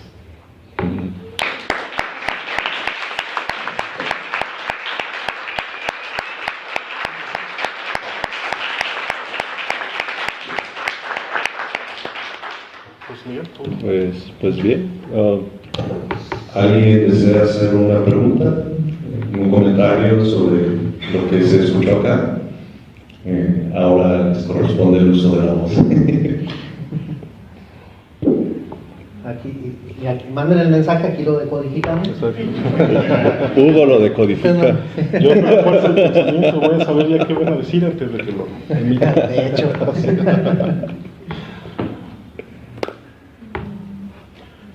Por favor. Bueno, decía que es el primer título de una colección, pero que obedece la elección de este primer título. ¿Es un orden cronológico? ¿Es por tema? ¿Es porque este nos va a permitir entender los demás? ¿O por qué es este primero? Sí, es muy buena pregunta esta. Sí, realmente, yo de hecho originalmente tenía la intención de proceder cronológicamente, y sí tengo los primeros libros también, pero pensé, a ver, quién sabe qué alcance logre tener esto, ¿no? Para empezar, quién sabe si se pueda realmente editar, no tenía yo la conciencia en ese momento, pero luego dije, tal vez sea más interesante, más importante que la gente conozca en general la teoría de Nani, para ver los asideros que puedan ser pertinentes a los intereses, y ya de ahí más bien irnos temáticamente respecto tal vez a la incluso espectacularidad de los títulos, ¿no? Eso de, en respuesta a Humberto Eco, pues puede jalar más auditorio, lo digo sin términos muy pragmáticos, ¿no? Por una nueva semiología del arte, de la poética, cómo vive y nace una obra de arte. Me parecían títulos que en desorden cronológico llamaban la atención y que sí llevaban también una concatenación ya a partir de este libro que yo vería como el passepartout, ¿no? Como decía hace rato, que esta condensación de varios títulos que explican en general todas las teorías de Nani y nos las muestran como un conjunto unificado. Entonces, lo pienso como una especie de resumen general de toda la teoría, y ya los otros libros ya se abocan ya a cuestiones específicas que forman parte de esta teoría. Obviamente, pues también aquí hay una discriminación personal mía, ¿no? Considero que este libro es más significativo en el sentido amplio, o sea, de explicar en general todas las teorías, que otros, ¿no? Por ejemplo, de la poética. Pero también por la manera en la que está escrito, insisto, con esta naturaleza, diría yo, pedagógica, me parece que estaba también más al alcance de las personas y que pues, sería un buen inicio. Es también uno de los libros más recientes, es del 2002. Después de este libro tiene también, publicó un ensayo traducido en varias lenguas que se llama El artista nunca ha tenido manos, en el 2012 y en el 2017 reeditó, porque creo que ya existía, esto lo tengo que revisar, no lo he hecho porque no he tenido la oportunidad de ver el libro, pero es una conversación que tiene con Douglas Hofstadter y me parece que también era un poco más reductivo en cuanto a visión. Así que dije, mejor El silencio de Hermes, y a partir de ahí pues ya vemos, ¿no? Y pues sí, esta es la lógica, lo que vendría, y si todo va bien, pues tal vez sí ahora comenzar más cronológicamente desde el primero hasta el último respecto a los que ya están, ¿no? Esa fue la razón.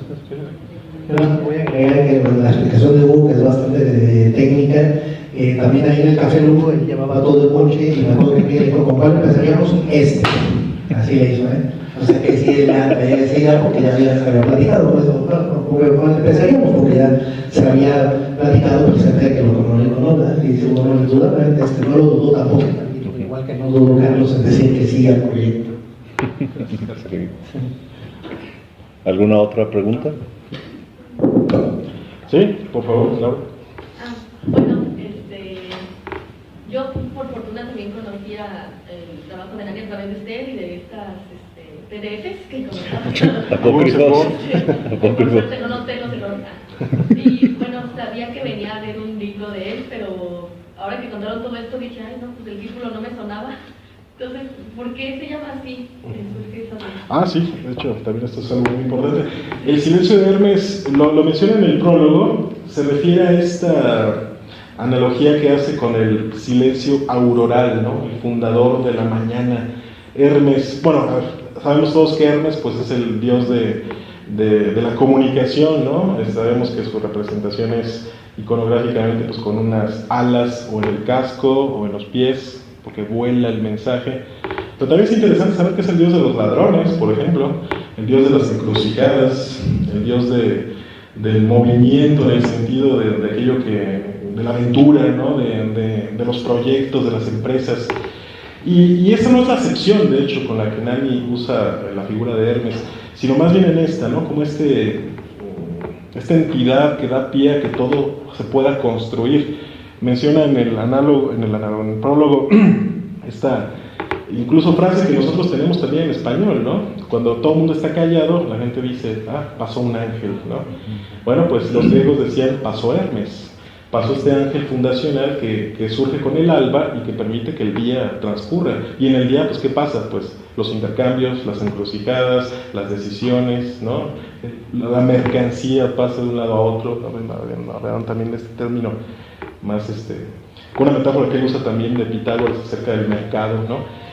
Y es justamente también lo que se esperaría Nani, que ante una discusión pues muy verborreica incluso, ¿no? Sobre todo en lo más contemporáneo, que se lleva y se trae el tema del arte, de la interpretación y demás, ya un poco también lo decía Carlos Bustamante, nuestra moda hermenéutica, aparentemente todos tenemos razón y todos no la tenemos al mismo tiempo, es hablar por hablar, o sea, sin tener ya ninguna esperanza de transitividad o de trascendencia. Entonces, ¿por qué no nos callamos un momento, reflexionamos acerca de qué significa hablar y luego hablamos, ¿no?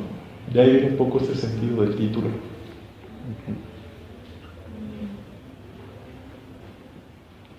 Sí, Fer.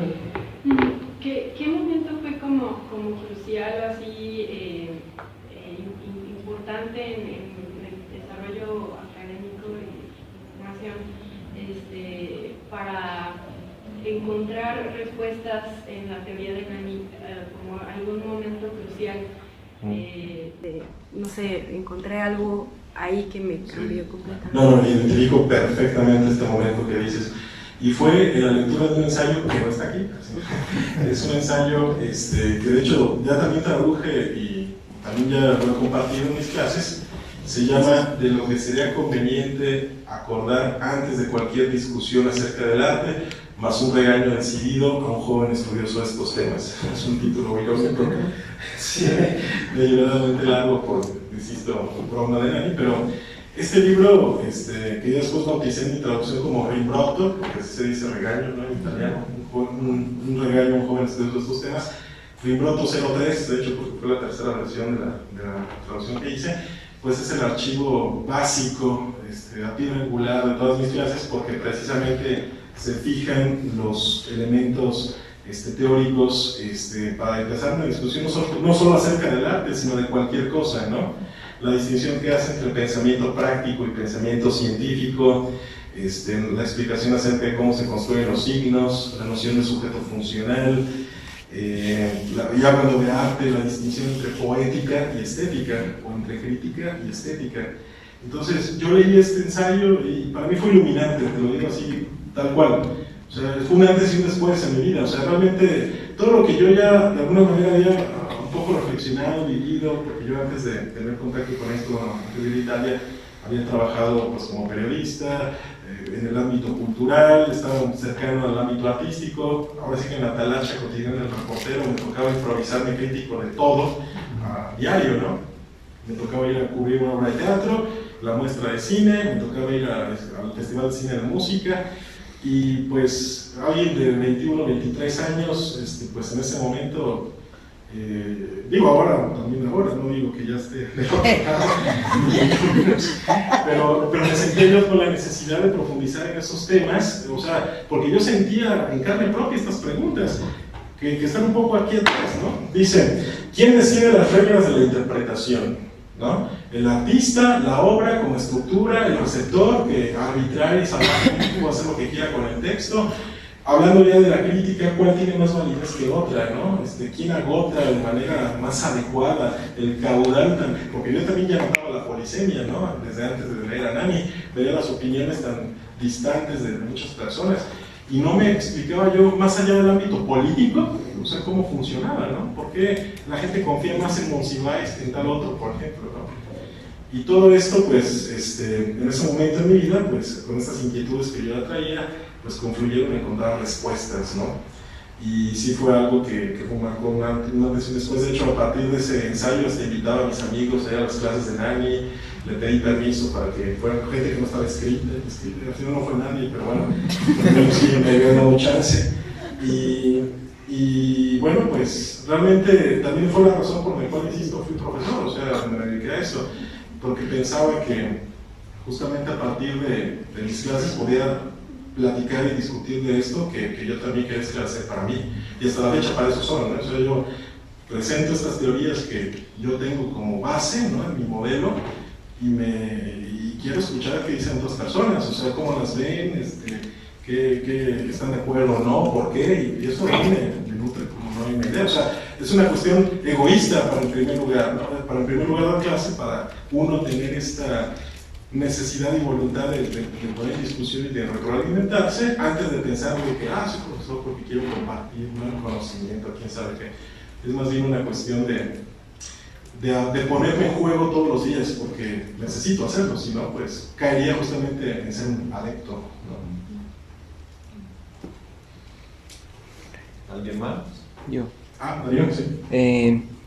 Cuando hablan de la estructura del libro y de que realmente se pueden leer los ensayos individualmente, en el método de traducción o en el proceso, ¿se siguió ese mismo esquema? ¿O cómo fue el proceso de traducción del libro? No, fíjate, ahí sí, Darío, me lo aventé de inicio a fin. Y fíjate, yo como vinamente dije, lo bueno es que ya cuando vaya al tercer cuarto, pues ya tengo el de la obra de arte del signo del Cono Oscuro. Porque también pensaba en los deadline que me había dado Miguel, ¿no? Él me dijo 2 meses o menos, porque tenemos todavía cuestiones burocráticas que cumplir para entrar a programas, concursos, becas, ¿no? Para los siguientes títulos, ¿no? Entonces, fue una cosa de sacar lo más pronto posible. Y sí, así que sistemáticamente desde el inicio, desde el primer ensayo, así me fui. Y cuando llegué a la obra de arte del signo del Cosmos Subcurt y abrí el ensayo que todos conocen, muchos de aquí conocen, me llevé las manos a la cabeza y dije, no manches, o sea, esto está de rehacer totalmente. Primero intenté corregirlo sobre el manche y después dije, no, mejor otra vez de cabeza, ¿no? Y esto implica ver cómo cambia el sujeto funcional, porque conoce estas terminologías. El Hugo, que tradujo ese ensayo en el 2009, me acuerdo más o menos, y el de después de 10 años, ¿no? Otra vez, no solamente estoy traduciendo a Nani, sino a mí mismo traduciendo a Nani después de esta actualización. Pero sí, el trabajo fue así de pe a pa, no se siguió el esquema de, empiezo por el final. Y sí pensé en decir, comienzo por el último, que es el más largo, pero quise hacerlo uno a la vez para mantener también un poco los mismos criterios, que luego pueden olvidarse, algo así como la continuidad de las películas, no acordarme que tuviera sombrero en el primer ensayo y en el quinto ponérselo y luego en el octavo ya quitárselo otra vez, mejor progresivamente ir de manera uniforme. Sí, esa fue la estrategia.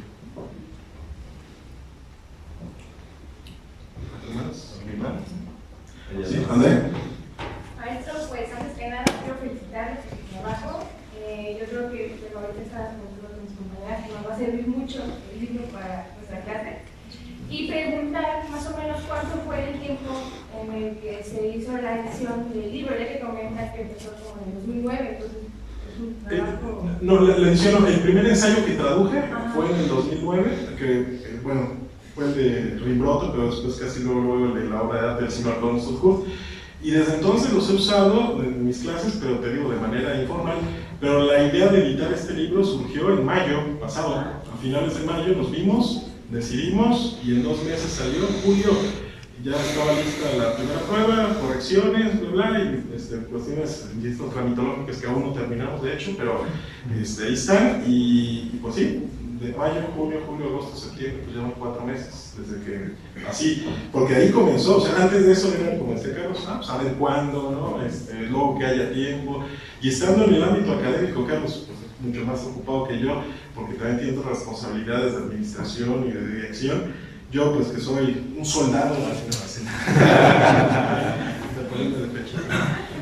lo cotidiano, pues sí, es cosa de, en las clases, pues llegas en la mañana, llegas a tu casa en la noche y ya no piensas en nada más, ya ni siquiera a veces ver películas, que sería lo que más me hubiera gustado hacer.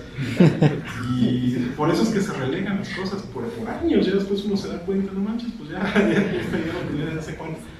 Así que en mayo fue todo muy pragmático y ahí, o sea, resalto sobre todo la actitud de Miguel, o sea, esta capacidad de identificar el problema y de ver la ruta crítica para su solución y trabajar para ello. Fue algo que a mí me metí en cintura, o sea, en mi dispersión, ahora sí que allá cuando haya chance, ¿no? Desde mayo empezó esto.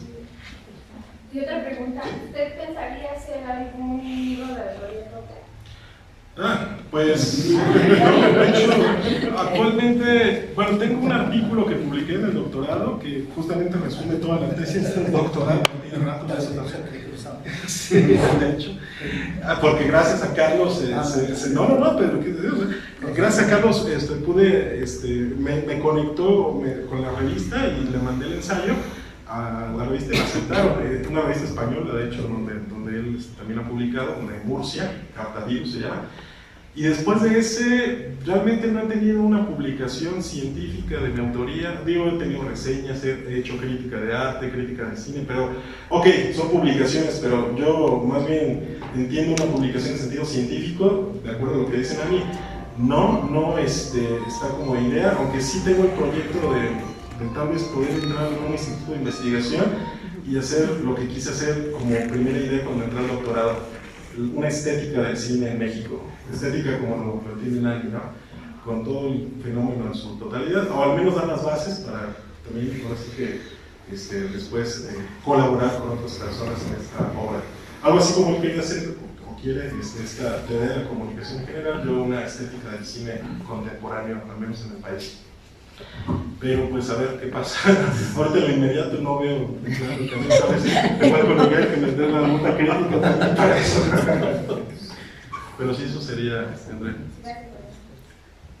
¿Alguna más para cerrar? Sí, bueno. ¿Qué onda, Hugo? Pues felicidades porque ya se publicó.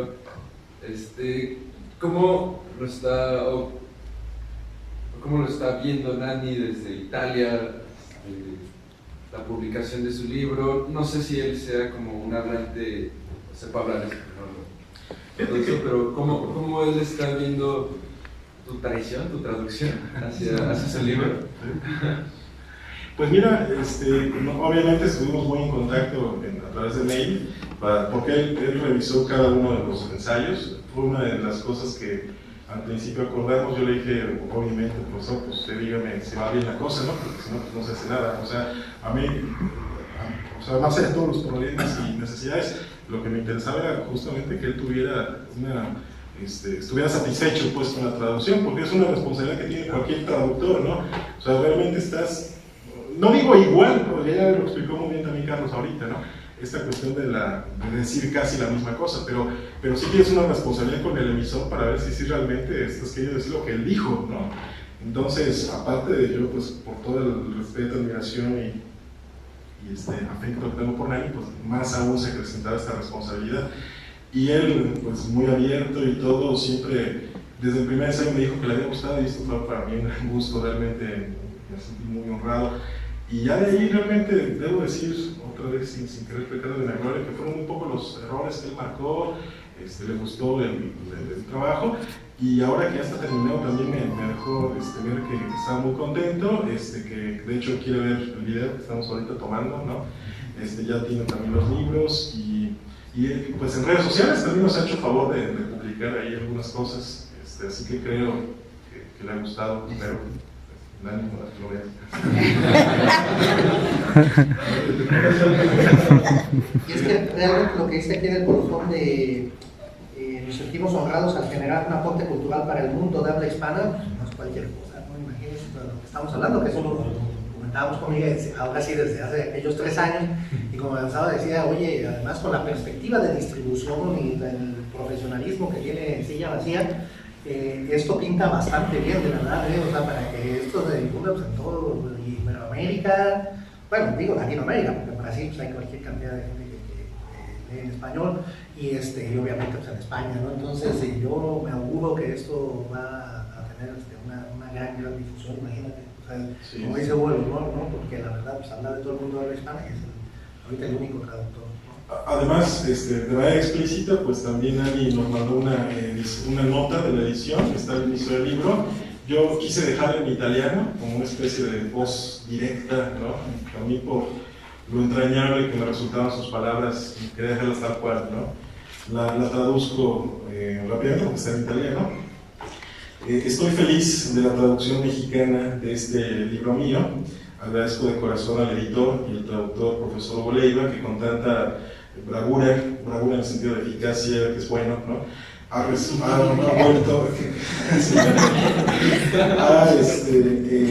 hecho en la nueva lengua las queridas, a veces verdaderamente extravagantes, volute, ayúdame Carlos, la razón también.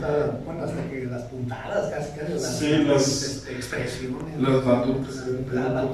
Sí, expresiones. Las expresiones a veces extravagantes, de mi palabras, de mi pensamiento. Han pasado cerca de 20 años de su publicación en mi país, en Italia, y mucha agua ha pasado bajo los puentes. Pero releyéndolo a distancia, eso también me hace muy feliz que haya releído su propio libro, ¿no? Tal vez no lo había hecho, no sé, obviamente, pero no sé, es muy identificado. Pero releyéndolo a distancia de tantos años, me he dado cuenta de que el libro continúa a responder a problemáticas que se han quedado sin solución, o al menos apaciguadas todavía sus soluciones, a mi parecer, equivocadas del proceso. Considero en suma que el libro, así como fue escrito, sea todavía actual y no necesite de ninguna actualización, además de que tiende a moverse sobre principios generales y de fondo que en cuanto tales no envejecen nunca. Luciano Nani, Bolonia, 24 de junio de 2019. Pues aquí dice un poco esto, ¿no? ¿Alguna otra más? Nada más para... creo que omití, pero ¿dónde podemos adquirir el libro? Pues aquí.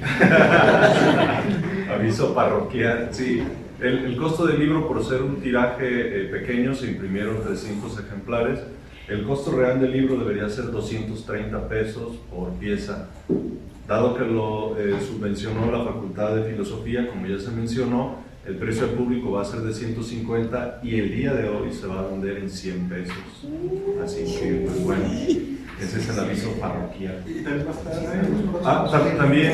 También a partir ya del siguiente mes, ya vamos a tener también la distribución de este libro, tanto en librerías Gandhi como en Forrúa, y en noviembre ya va a estar también disponible en Amazon. Por eso al principio les comentaba que con este libro, para nosotros en Silla Vacía iniciamos una nueva etapa que es una vez que hemos acuñado, gracias al apoyo de muchas instituciones y de autores de manera particular, una vez que en 5 años y medio tenemos 66 ediciones en las que hemos participado, ahora viene este segundo momento que, como también decía Carlos, lo hemos trabajado durante 2 años y estamos dando y dando, y ya en noviembre estará la página web de Silla Vacía, donde ahí mismo será también venta de los ejemplares y envíos a toda la República, y con El silencio de Hermes es el primer título que ya desde el sello va a estar también disponible en Amazon, y vamos a continuar con otros títulos. Entonces, de esta manera es que estamos trabajando esto, justo por lo que señalábamos hace un momento. Ustedes aquí, o quienes también ya han estado del otro lado en materia editorial, 1 año o 3 años se pueden decir muy pocos, ¿no? Más el tiempo que tardó Nani para elaborar su libro, y ahora pues lo importante es eso, que el trabajo pueda llegar del otro lado, que pueda trascender fronteras, que pueda trascender temporalidades, y ahora este segundo momento para nosotros, y con todos estos puntos de venta que va a haber, justamente es eso, o sea, que este tiraje se agote rápido, que se pueda seguir adquiriendo, por lo que señalábamos, ¿no? Lo decía Hugo, mencionaba 2 conceptos, es un privilegio y un honor, creo que todos lo compartimos aquí en la mesa, y a propósito de lo que se señalaba, pues nos interesa compartir esto justo para esa situación, ¿no? Que una vez conociendo estas posturas puedan existir otras voces que hablen sobre esto, que se pueda interpelar al propio Nani en ese sentido, y a propósito de lo que señalaba también Hugo del salto de fe, pues ya lo dimos una vez y ya lo materializamos, ¿por qué demonios no hacerlo otras más? Así que pues bueno, ahí ahorita aquí los ejemplares estarán disponibles a ese precio en 100 pesos, y pues no nos resta más que agradecer su tiempo y que estén aquí acompañándonos, y nuevamente reitero el agradecimiento al doctor Eduardo González Lipierro por facilitarnos el auditorio del Instituto de Investigaciones Filosóficas para llevar a cabo la presentación. Por nuestra parte es todo, muchísimas gracias.